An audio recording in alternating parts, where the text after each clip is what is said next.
Close your eyes and imagine a vast, shimmering ocean that exists not in space, but behind the very fabric of reality itself.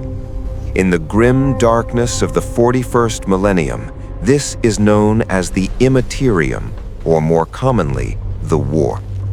It is the greatest paradox of human existence, a realm of pure energy that serves as the Imperium's only highway across the stars, yet remains a roiling cauldron of madness that hungers for every human soul.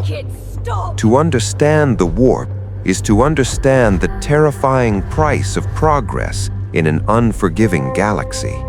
Every ship that translates into the Empyrean is essentially a metal tomb venturing into a dimension where the laws of physics are merely suggestions and time flows like shattered glass. You are not just traveling through space, you are navigating a psychic mirror of every emotion, nightmare, and dark desire that has ever pulsed through a sentient mind. This is the nightmare of the Gellar Field, the thin, flickering veil of reality that protects a vessel from the eldritch horrors outside. Without it, a crew is not merely killed, they are unmade, their flesh and spirit torn apart by entities that find our reality fascinatingly fragile. To look upon the warp without protection is to invite an eternity of screaming, for the Sea of Souls does not just surround you, it recognizes you. Before we descend deeper into this abyss to decode the tides of the Immaterium and the heavy burden of those who must gaze into it, I invite you to join the ranks of the Silent Imperium. If you find value in these deep explorations of Grimdark lore, subscribe and strike the bell icon. Your support is the fuel that keeps our beacon burning against the encroaching dark. Now, let us peel back the veil of reality. To the tech priests of the Adeptus Mechanicus, the warp is a non-Euclidean dimension of pure psychic potential, a resource to be measured and harnessed. But to the average citizen of the Imperium, it is the literal hell of ancient myth, a place of demons and damnation.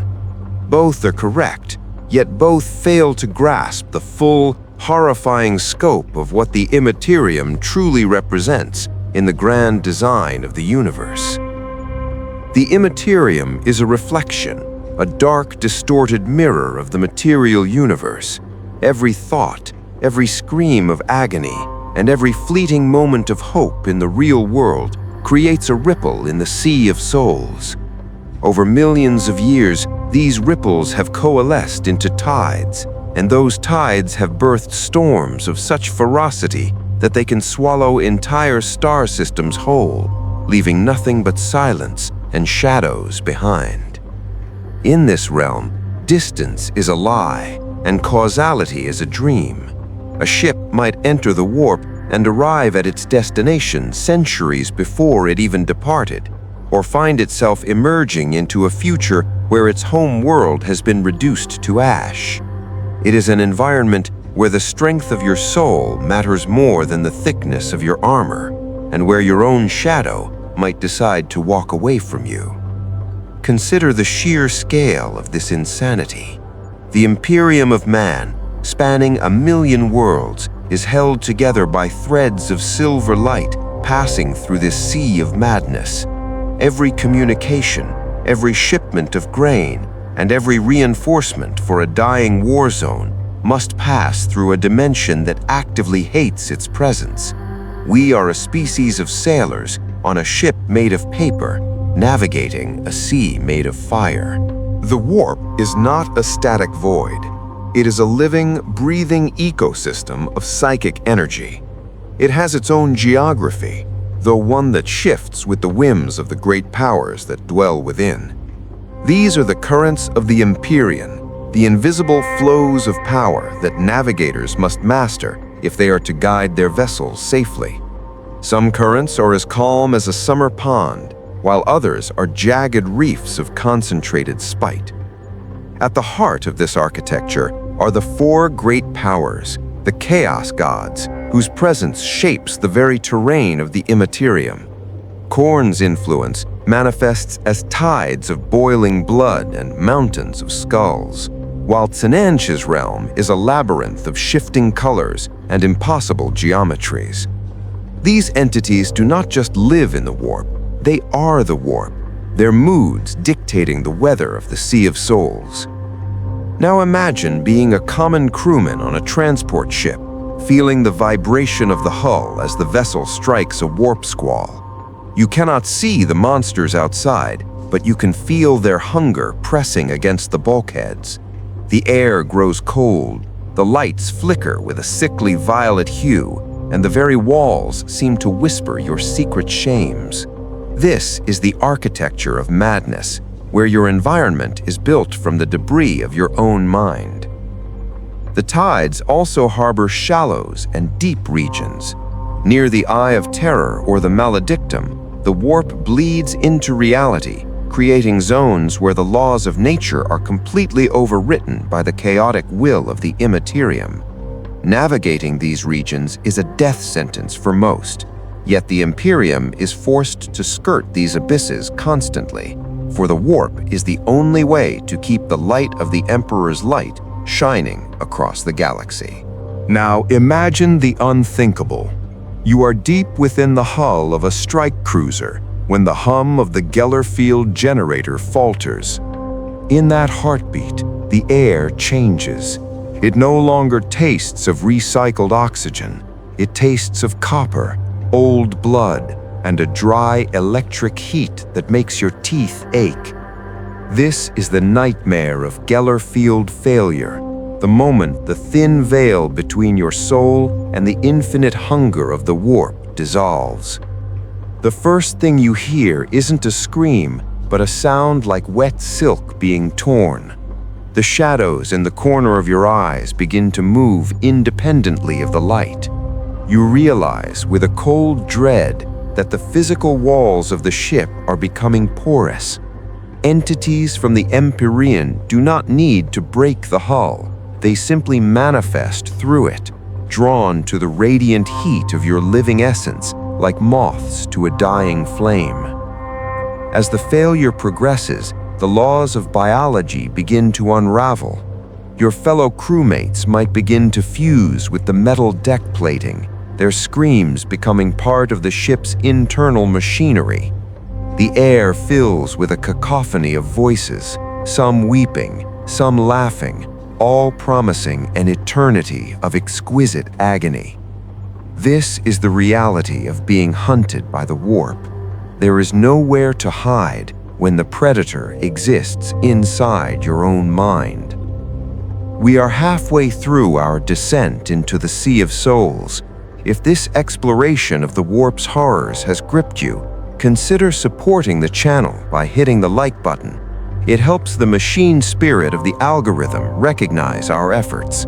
Now, let us look at the men and women who must stare into this madness willingly to keep the Imperium alive. To guide a ship through this insanity, the Imperium relies on the Navis Nobilite, the Navigators. Born with a third eye that can perceive the tides of the warp, they are both the Imperium's greatest asset and its most tragic victims. As a navigator, you spend your life locked in a reinforced sanctum, staring directly into the warp.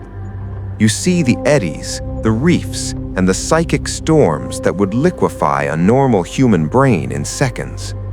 Even behind the protection of the navigator's chamber, the warp leaves its mark, a phenomenon known as warp taint.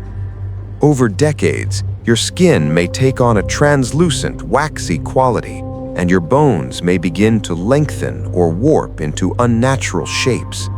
You smell the scent of ancient dust and forgotten deaths even in your sleep. Your very presence begins to feel wrong to the normal humans who serve you, a reminder that you have looked too long into the sun. The navigator's only lighthouse is the Astronomicon, the psychic beacon fueled by the Emperor's will. To you, it appears as a golden spear of light, piercing through the swirling darkness of the Empyrean. But to see it, you must also see the things that circle it, the vast, shadowy predators of the deep warp that wait for the light to flicker.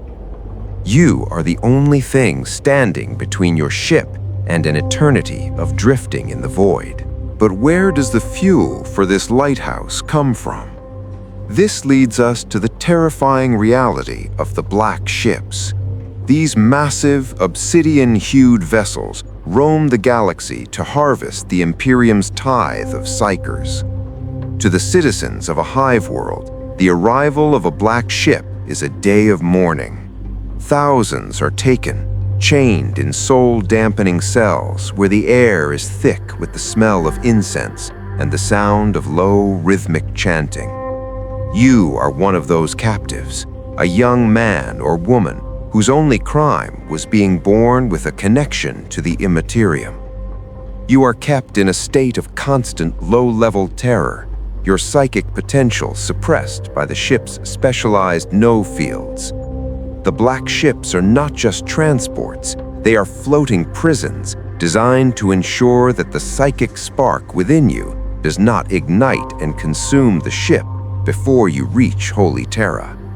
Once at the throne world, your fate is sealed. Some may be strong enough to serve as astropaths or even inquisitors, but the vast majority are destined for the Golden Throne. They are the daily sacrifice, 1,000 souls a day consumed to keep the Astronomicon burning. It is a brutal, heartless cycle of consumption where the misery of the few ensures the survival of the quintillions. In the warp, your soul is not yours. It is merely coal for the Emperor's fire. We often speak of the warp as an external enemy, a localized hell that humanity must endure. But the most horrifying reality of the Immaterium is that it is not an alien dimension. It is a mirror. Every act of cruelty in a hive city, every scream of a dying soldier, and every whispered prayer to the God Emperor feeds the very storms that threaten to extinguish us. We are the architects of our own damnation, pouring our darkest impulses into the sea of souls until they take shape as gods and monsters. Imagine the suffocating reality of life in an imperial hive city suddenly being shattered by the arrival of a warp storm. The industrial smog is replaced by a sky the color of a fresh bruise, and the rhythmic thrum of the factories is drowned out by the psychic wails of millions of souls being flayed at once. The gifts of the Chaos Gods begin to manifest not as blessings, but as a total breakdown of physical law. In these moments, the boundary between the you and the warp disappears entirely. The air thickens with the smell of ozone and ancient, rotting parchment, a sensory overload that signals the death of a world. You realize that the Gellar Field was never just a mechanical shield. It was a fragile barrier keeping humanity's collective madness from manifesting in the flesh. When that barrier fails on a planetary scale, the warp does not just invade, it returns home. It is the culmination of 10,000 years of hatred and fear, a tidal wave of psychic energy that recognizes its creators and hungers for a reunion. Consider the tragic irony of our survival. To navigate the galaxy, we must gaze into a mirror that reveals only our capacity for evil. We sacrifice thousands of souls daily to a golden throne just to keep a lighthouse burning in a sea of our own making. This is the eldritch truth of Warhammer 40K. The warp is not a place we go to, it is a reflection of what we have become. We are not fighting the dark, we are fighting the shadows we cast upon the stars. As we reach the end of our journey through the Sea of Souls, we are left with a chilling realization. The warp is eternal, fueled by the very emotions that make us sentient. To be human in the 41st millennium is to be a flickering candle in a hurricane of psychic fire. We sail across an abyss of our own creation, guided by the light of a dying god, while the entities in the deep wait for the fuel to finally run out. There is no escape, only the endurance of the soul. Thank you for joining me in this decoding of the Immaterium. If this descent into the grimdark philosophy of the warp has moved you, please leave a comment with your thoughts on the Sea of Souls. Do you believe humanity can ever truly master the warp, or are we destined to be consumed by our own reflection? Your engagement helps our channel grow and allows us to continue these deep dives into the horrors of the far future. Until next time, remember, the Emperor protects, but the warp remembers.